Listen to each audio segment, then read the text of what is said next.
I've been thinking a lot about what it actually costs to want more than the people around you, your family, your friends, and not just thinking about the effort, but the judgment that comes with it. I think so often there is a fear of being too successful, of putting yourself out there too much to the point where you get ridiculed.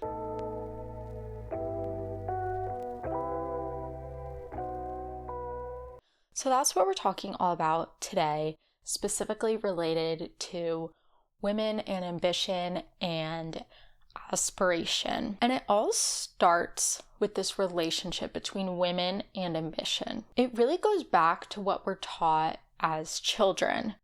From the very beginning, there's this message that going after you want isn't just risky, it's almost punishable. And Ali Kriegsman talks about this in her article, Women Hate Women Who Go for What They Want. She says, I realized that as a child, I absorbed this energy, this knowledge that people hate women who go for what they want. I've been paralyzingly afraid to go for what I want because I know that it'll automatically induce judgment. And then if I fail, which I inevitably will, induce gummy smile glee from people who have patiently awaited my downfall. And I think this really sums up this idea well, and that so often women and people in marginalized groups as well, there's this fear of going after your dreams, of this fear of being a certain level of successful, that if you reach that level, which is beyond the people around you, then you will be looked down upon. And it's this idea, she says, that women hate women who go for what they want and will try to punish a woman who tries or succeeds at attaining more than others around her. And this sounds really bad, right? This sounds terrible, women hating other women. We don't want that, right? But it's a survival mechanism. We do this because it's ingrained in our mind. This is what we're taught how to survive. Because visible success is dangerous for women. It kind of goes back to, I guess, like a primitive mind where you wouldn't want other women to look more successful or more appealing than you, because then it's a threat to mating and stuff. So it goes back to that, which is like, babes, why haven't we evolved? I don't know. And also it's ingrained as us as children that the goal isn't to be successful. The goal is to be palatable, to be nice, to get along with the other girls. And we see this as little girls, where we evaluate other people as good or bad based on how nice is she, rather than who's acting superior. The girls who act bossy, the girls who assert dominance or act like, quote, know-it-alls, aren't well liked. We see that girls reinforce a sense of equality at a young age, preferring everyone to be on equal status, compared to boys who are constantly competing, and there's a winner and there's a loser. And you notice that girls can't assert any social power or superiority as an individual over other girls, because then it'll make the other girls feel inferior and isolate you. It makes them uncomfortable. And these girls who do take control, like we said, aren't seen very favorably by the other girls. When these girls win, it makes the other girls uncomfortable. It makes these girls say that they're mean and they get angry. We tend to, often to fit in, limit our dominance, limit asserting power over other people for this need to fit in with the other women. In her article, Ali Kriegsman says, we temper our ambition with suffering to trick other women into empathizing with us so as to reduce the impression that we're a threat to their survival. As in, we can be successful, but only if we're showing weakness. only if we're saying in like a giant billboard sign, I am not a threat to you. You can't just be successful. In her article, she shares a few examples. One of them being Selena Gomez. Selena Gomez is a very successful singer. She has rare beauty, but she acts non-threatening because she has lupus. She struggles with mental health. She's saying, I'm not a threat to you. Here is everything that I struggle with or that I suffer from. It's like a man would never do that. Or if you think about Taylor Swift does this as well. She says, I'm not a threat to you. Men don't like me. Men think I'm crazy. Therefore, I'm not a threat to you. And men literally don't do this. Like, men are allowed to pursue status, success without any apologies. And you see this in childhood where it's just like they don't really care. They want to compete. They want to be the best. And if someone else is doing well, they just want to do well too. And they don't cushion their success with apologies or by showing quote unquote weakness or suffering to make themselves more palatable. They just do the thing. This all sounds like low-key terrible. Not even low-key, high-key. Why would you want to be bringing other women down? Logically, we can think and say, I don't want to be doing this. If someone does well, I want to be happy for them. But sometimes it can be hard to feel this. I know that there have been many occasions for me where I've felt personally, like what we've talked about, threatened by someone else's success, even if it doesn't directly relate to me. It doesn't impact me whatsoever. It's just really about recognizing those feelings and understanding it is a survival mechanism, and we're going to get into how to deal with it all. In the article, Allie says, the danger of holding yourself back is worse than whatever jealous or insecure girls say about you to their friends over mediocre martinis. The danger of trusting someone else over your own gut, intuition, and voice is worse than whatever self-doubt you'll have to face once you fully bet on and listen to yourself. The danger of shrinking yourself so other women can survive means you die inside, so don't do it. So it's this fear of success for being ridiculed by the group, by not fitting into the tribe. But Allie's making the argument that people's comments, people being jealous, really does not outweigh you listening to yourself. Like, you need to be listening to yourself. That is way more important. And also this point of recognizing that jealousy and insecurity needs an outlet. So often people use the outlet of judging and putting other people down as a way to express their jealousy and insecurity. But I promise you, preying on someone's downfall won't make you feel better.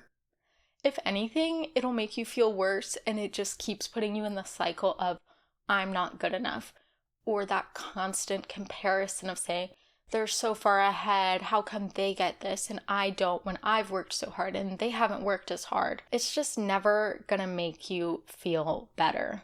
And that fear of judgment doesn't just live inside of us. It is way beyond us as well, and it shows up in how society reacts when someone stands out, when someone is going against the norm. That's where ideas like the tall poppy syndrome and crab mentality get in. Basically, the higher you rise, the more you accomplish, the more people are going to want to cut you down. And tall poppy syndrome is this social phenomenon of where a person's success causes them to be attacked, resented, or criticized. And for the person getting attacked, it can lead to a general loss of confidence and a fear of trying again, a fear of striving for that same level. And it leads people to start holding back their true potential to avoid being cut down. This idea relates back to the crab bucket mentality, which is also known as crab theory, and it's based on this thing that if you put a bunch of crabs in a bucket, you don't need a lid because the crabs won't escape. And if one crab tries to escape and crawl out, the others will pull it back down.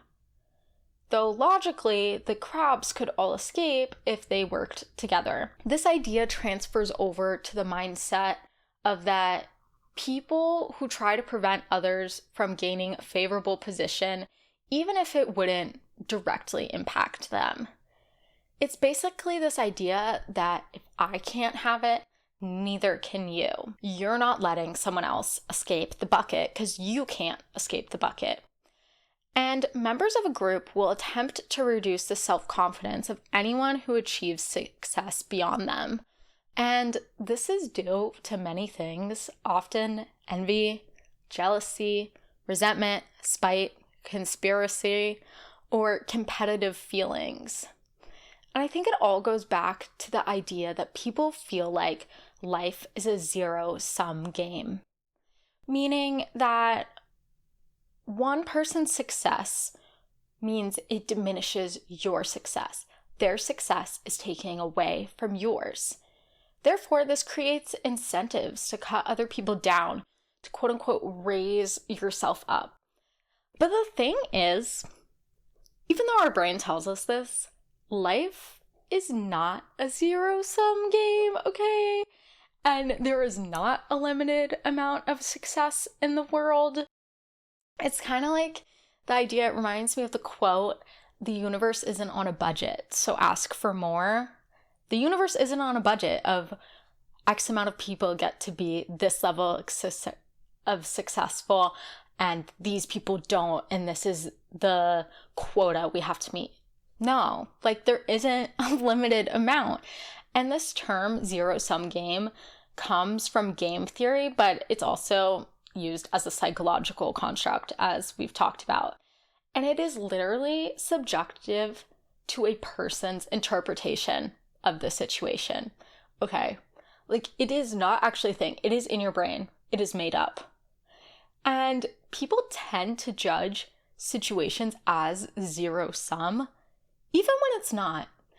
And like I mentioned before, I have felt threatened by other people's success, even though logically it doesn't impact me.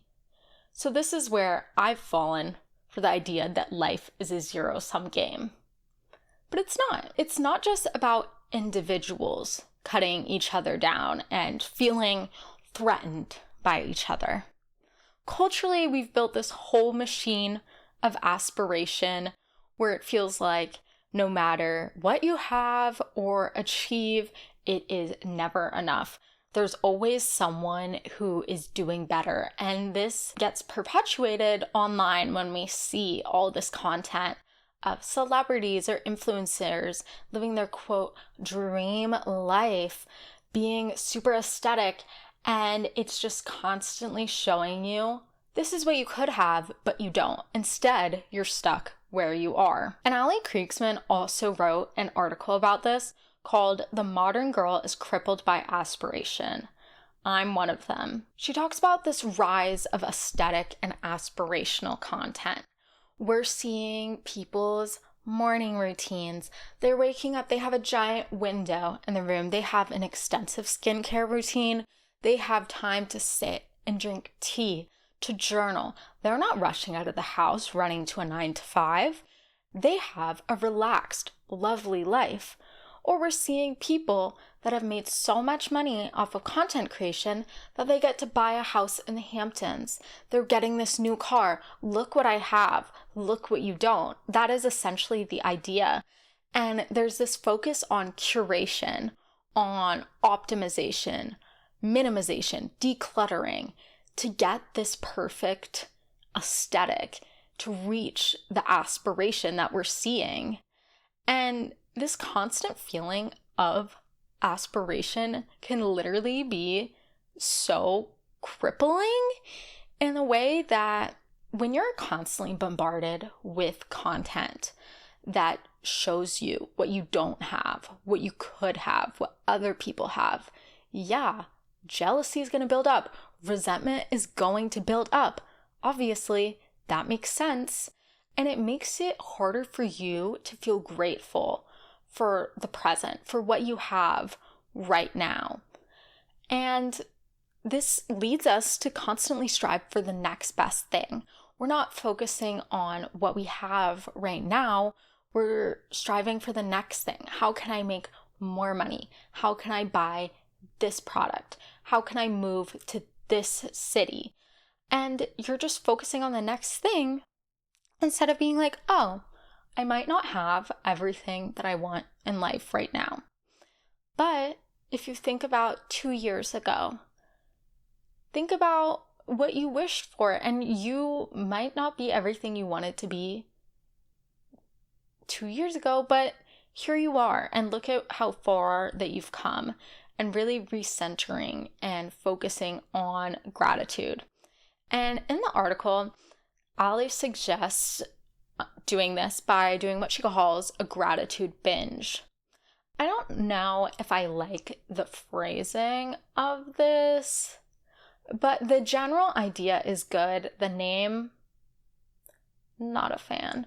But pretty much it's this idea that you need to just overload yourself with gratitude from the present moment. Think about all the things you're grateful for right now that you would have killed for a few years ago. So is it that you're attending your dream college, you're living alone, you got an internship with a company you've been dying for? Is it that you finally figured out how to actually manage school and life or work and life, and now you have more free time to be with friends? Just think about it. Set a 30-minute timer and just journal everything that you can think of that you're grateful for right now. It could even be things as simple as, I'm grateful for my dog. I'm grateful that I get to see sunsets. It doesn't have to be a big thing. And honestly, it is the little things that really help to recenter us and show us what is actually the meaning of life and being here. I want to note on some marketing things. I am a marketing major. I do work in beauty marketing, so I feel like I have to touch on this. The more businessy side of what aspiration means for companies and people trying to literally sell things to you. So hopefully this will make you a more aware consumer. But there's this idea that I think it's almost half of the market, and this is mostly making up Gen Z and millennials, are considered aspirational consumers. This article from GWI says today's consumer doesn't dream of owning something, but becoming something. And there's this idea in marketing where you're not selling the product. You think, okay, say you're Apple and you're selling the iPhone. You are technically selling an iPhone to people, but what are you actually selling? What is the lifestyle you're selling people? Is it that you're going to fit in with all the other people who own Apple phones? Is it that you're ahead in tech, that you're trendy, you're sleek? What is it that you're actually selling beyond the product? And that's what consumers are focused on. It's not just about the product. It's how the product makes you feel. It's who the product makes you want to be or makes you think that you are. I think this partially has to do with the rise of manifestation, specifically in general pop culture. I mean, manifesting has always been a thing, but recently over the years, seeing the rise of people sharing their vision boards online, or people sharing, this is how I manifested 10K months working from home, whatever it might be. I read this article from the Wall Street Journal. It was called The Year Everyone Started Manifesting. Does it work? And I had never really thought about the idea that vision boards weren't really a thing on social media, or they were talking about how people even have vision board parties. And I was like, that's so weird. I can't believe people do that. And then I thought, oh my God, I have literally done that. I have had multiple occasions where with a group of girls, I've sat down, I've made physical vision boards, I've made digital vision boards on Canva. Like, it's a thing. And reading it, I was just like, that's so weird. But it's like, I've done that multiple times. So that was just crazy for me to realize. I was like, I'm not being very self-aware right now, which usually I pride myself on. But apparently not. And in 2024, the Cambridge Dictionary even named manifest as their word of the year, just because it was so popular. But there's this idea that manifesting, so you're telling yourself the reality that you want, you're saying it over and over again, but manifesting means nothing if you don't work with action. Like, if you're just thinking the thoughts, writing down what you want, but you're not taking any action towards it, like, you can't expect for things to happen. And manifesting makes sense. The rise of manifestation makes sense because it's human nature to imagine a better future. And especially when life feels uncertain economically, socially, politically, it makes sense that we're thinking about a better future. We're thinking about, how can I get a better job? How can I better take care of my health? Because these are all things in your control. It gives yourself a feeling of agency over your own life when you can't necessarily control the big, crazy things that are going on in the world. Going back to marketing, there's this idea of aspirational marketing. So it is the type of marketing that is targeting the aspirational consumers, okay? And the goal is that it bridges the gap between our current selves and our ideal selves. The marketing is showing that with this product, you can now be the person you want to be. I'm thinking about Bala bangles, the rise of the pink Pilates girl, and seeing all the Pilates things online. If you get Bala bangles, you're buying in to this group. You are now a pretty pink Pilates girl. You fit in to that tribe. It makes sense. It is bridging the gap between your current self, not a pretty pink Pilates girl, and your ideal selves. This is what you want to be. This is who you're striving to be. These are the people that you want to fit in with. And it's really interesting because people are attracted to products that verify the way they view themselves or that they want to view themselves. And there's a difference between people with high self-esteem and low self-esteem.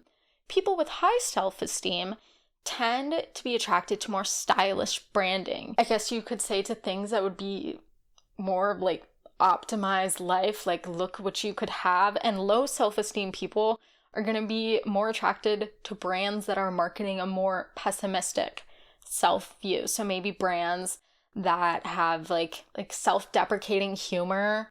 I was going to say demeaning, but that was not the right word. With marketing, there's this aspect of you need to balance inspiration with attainability. And that's what these companies are working on, because you can't be overly aspirational to the point where someone can't even see this potentially happening. It has to be realistic. And this article goes to say that platforms like Instagram, TikTok, and Pinterest have become virtual vision boards. On these networks, we're both bombarded with and curate endless streams of content, showcasing picture-perfect lives, dream vacation, and enviable success stories. And I think this really just hit the nail on the head, because it is literally like we are constantly consuming vision boards, okay? In a way that is kind of shoved down your throat and makes you feel bad if you don't have what these people have, which then just perpetuates the cycle of you feeling bad for yourself, which is then going to cause you to want to bring other people down because they're maybe achieving a certain level of success, but you're not achieving that certain level of success, and then it just creates a constant circle. And social media is really making the extraordinary the norm. Generally, with content, it is harder to see someone who lives a normal life or something that we would consider like pretty average. We're seeing people that are showing off their mansions, their drawers filled with Stanley cups, all of these things. In this way, it has led to a rise of more, I guess you would call it, attainable creators, where it's people are wanting to see someone who has what they're calling like a real life. Like, you're a real person. But also, like, that kind of devalues these other people by saying that they're not real and not having a real life just because they're more successful than you. So that's also a thing.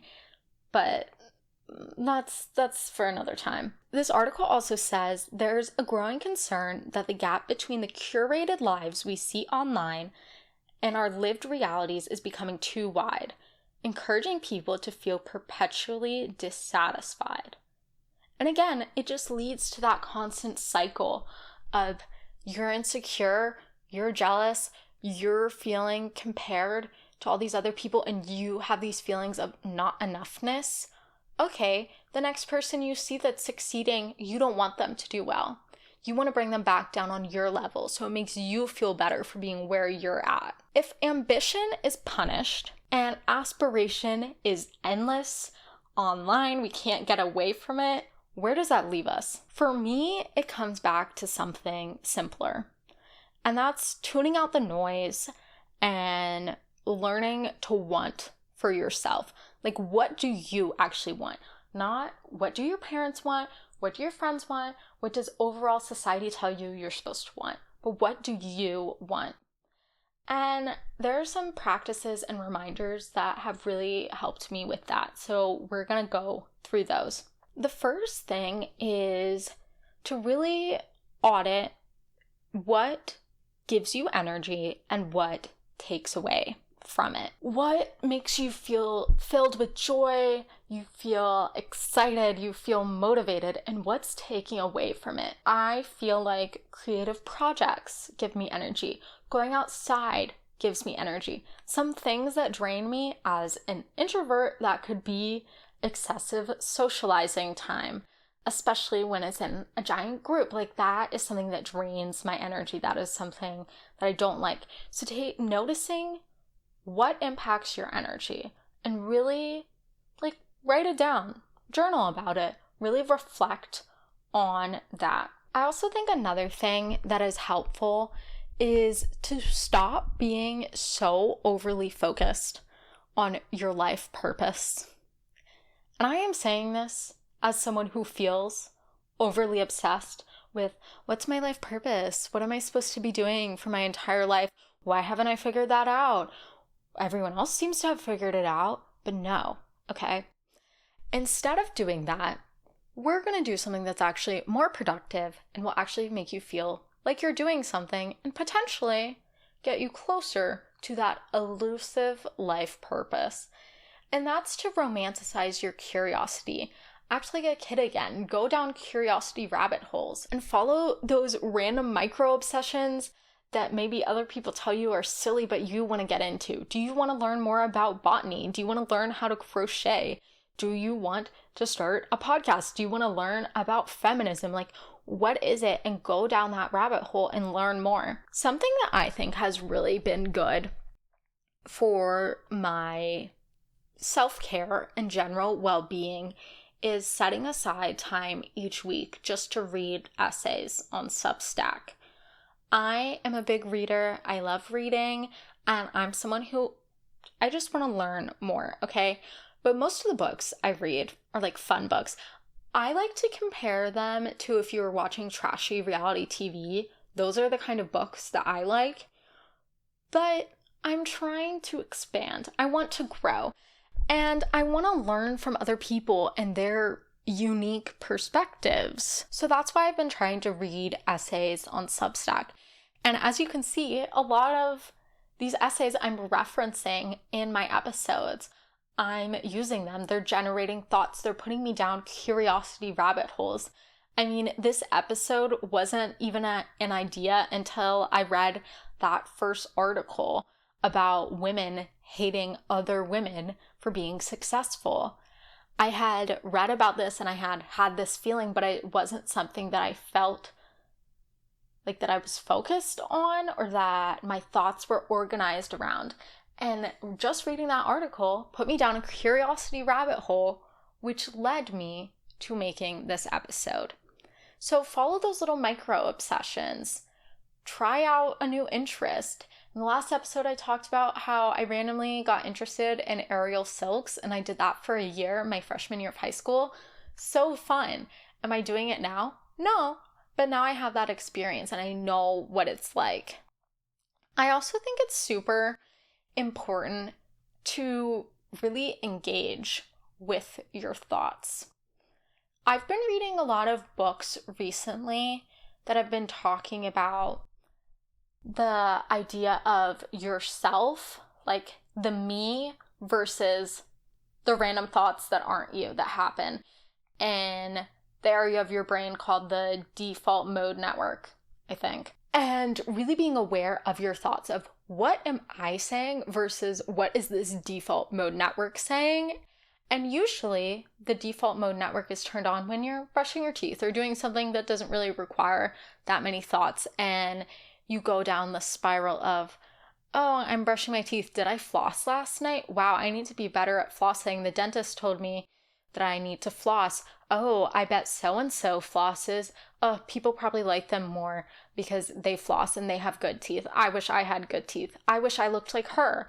And it goes down a spiral of thoughts that you didn't necessarily want to happen. And when you aren't acknowledging this and being aware of it, you think it's you. You think, these are my thoughts. They're not. Your thoughts aren't you. I like this metaphor, or I guess analogy. This happened last episode. I literally don't know the difference between the two. I guess it's an analogy. Anyway, but the idea that seeing yourself, so the idea of self as the sky, and your thoughts as the clouds in the sky. The clouds are not the sky. The sky is the sky, right? The clouds are just in the sky. It doesn't mean they are you. And it's saying like, get a separation between you and those types of thoughts. And I think a way to do this, or a way that I like to do this if I'm feeling overwhelmed by thoughts, if I'm feeling like I'm spiraling, one, journaling. But if you're someone who is sometimes lazy like me and your hand hurts because when are you ever writing that much and you do everything on your computer and you're typing, okay? Record a voice note. Go on a walk. Record it in the car. When I was driving 8 hours to school, I recorded so many voice notes of me. It was just me. I turned off the radio, I turned off the podcast, and I was sitting in silence and really trying to reflect on, what do I want this school year to be? What am I looking for? What do I want the podcast to be like? So recording voice notes of stray thoughts, I think, is helpful. And also having that awareness when those intrusive thoughts come up, or when thoughts you don't want to happen appear, just recognizing them and saying, this isn't me. Okay, these are thoughts. That doesn't mean it's me. And creating that separation is super helpful. I also really like this idea of wandering for no reason but to wander. And I think this can be intellectually and physically. Go on a walk. Don't have a set route. Just walk around. Explore your city. Walk around. Intellectually, do this by, you find an article. You're reading it. As you read the article, what thoughts are coming up? What questions are coming up? Follow those questions. Don't start with a set purpose. Just wander. It'll help you learn more and spread your surroundings. In the article, Practices That Help You Understand What You Want from Life by Ayushi Chakar, she says, the truth is, most of us have no idea what we're doing. We just wake up, drink whatever version of coffee our current personality is into, overthink everything, and hope we're accidentally building a life we don't hate. Figuring out what you want isn't some life-changing epiphany. It's a slow process of eliminating what drains you and chasing what weirdly excites you, even if it makes zero sense on paper. And I really like this because I think the way that we combat this threat of other people's success, this comparison of all this aspirational content, is figuring out, what do we want? What are we looking for? Not what does someone else want for us. And I like this idea that figuring out your life isn't some epiphany, because that's what we want it to be, right? We don't want to wait. We just want it to happen. You're sitting waiting. When am I going to figure out my life? And it's not just going to happen. It is the slow process. It is micro moments of you learning things. And at some point, it gets more put together. And then maybe you're figuring out, but it's a constant process. I saw this Substack note from Ivy Oceans that says, I just saw a TikTok where a woman said, do you actually want it, or do you want other people to see that you have it? And I feel like more people need to ask themselves this, because what they think they want isn't what they actually want. What they really desire is acceptance. And this goes back to the idea of we want to fit in. We don't want to be ridiculed. We don't want to be exiled from the friend group. We want to be a part of things. If we're surrounded by people that are all doing a certain thing, we're most likely to do a certain thing. It's like the saying where if 5 of your friends are stupid, you're likely to be the 6th stupid friend. Or reverse, if you have 5 educated friends, you're going to be the 6th educated person. You are influenced by the people around you. People tend to mold themselves to the people that they are around.